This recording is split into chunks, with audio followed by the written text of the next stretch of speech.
Gehazi's story, nestled within the pages of 2 Kings 5, serves as a vivid reminder of the destructive power of unchecked greed and the importance of integrity. As the servant of the prophet Elisha, Gehazi had the rare privilege of witnessing miracles and walking closely with a man of God. Yet, in a moment of weakness, his desire for material gain led him down a path of deception and ultimately to his downfall. The tale of Gehazi is not merely an ancient narrative. It is a timeless story that echoes the struggles of human nature. It asks us to confront our own priorities, values, and the temptations that vie for our attention.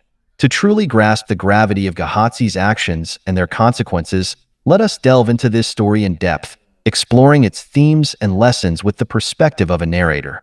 The story begins far from Israel, in the land of Aram, modern-day Syria, where Naaman, a mighty and revered commander of the Aramean army, is introduced. Naaman's life, though outwardly impressive, was marred by a secret affliction, leprosy. Despite his military success, his disease set him apart, rendering him unclean and a subject of pity in his personal life. Naaman's desperate quest for healing brought him to Israel, spurred by the advice of a young Israelite servant girl who served his wife. She had spoken of a prophet in Samaria who could cure him of his leprosy. Grasping this hope, Naaman traveled to Israel with an entourage and lavish gifts, seeking the prophet Elisha. When Naaman arrived, he was met not by Elisha himself, but by a messenger who relayed a surprising and simple instruction: to wash 7 times in the Jordan River. Naaman, initially offended by this lack of personal attention and the simplicity of the command, nearly turned back. However, the wisdom of his servants persuaded him to obey. He dipped himself in the Jordan 7 times, and as he emerged from the water, his flesh was restored to that of a young boy. Overwhelmed with joy and gratitude, Naaman returned to Elisha, offering gifts as a token of his appreciation. The silver, gold, and fine clothing he carried were considerable, enough to demonstrate his immense gratitude. However, Elisha, in a gesture of humility and to uphold the sanctity of God's grace, refused to accept the gifts. Elisha's refusal was deliberate and meaningful. He wanted to convey that the healing was not his doing but God's, and that divine blessings could not be bought. It was an act of faith, a testimony to God's sovereignty, and a powerful lesson for Naaman, who then pledged to worship the God of Israel alone.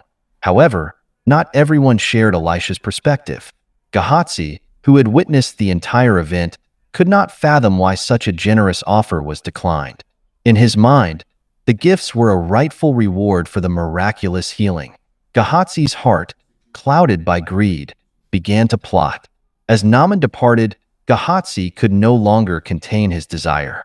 Rationalizing his thoughts, he decided to pursue Naaman and claim the gifts for himself.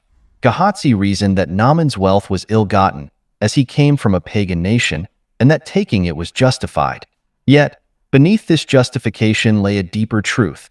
Gehazi was acting out of selfish ambition, not righteousness. Gehazi hurried after Naaman, catching up with his chariot. When Naaman saw him, he stopped and respectfully inquired about his purpose. Gehazi lied, fabricating a story about 2 prophets who had supposedly arrived and were in need of silver and clothing. Naaman, eager to oblige, gave Gehazi twice the amount he had requested.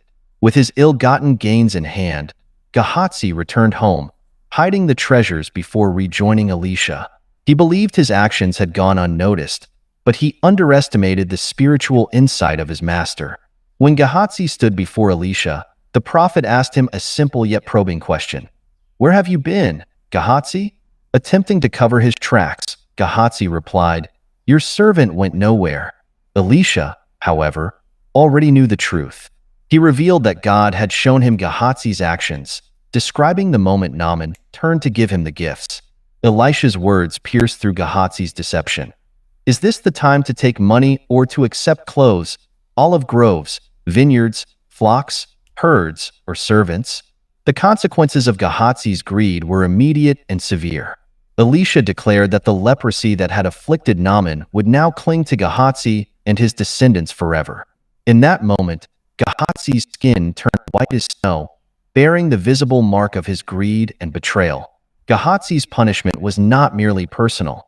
It extended to his descendants, illustrating the far-reaching consequences of sin.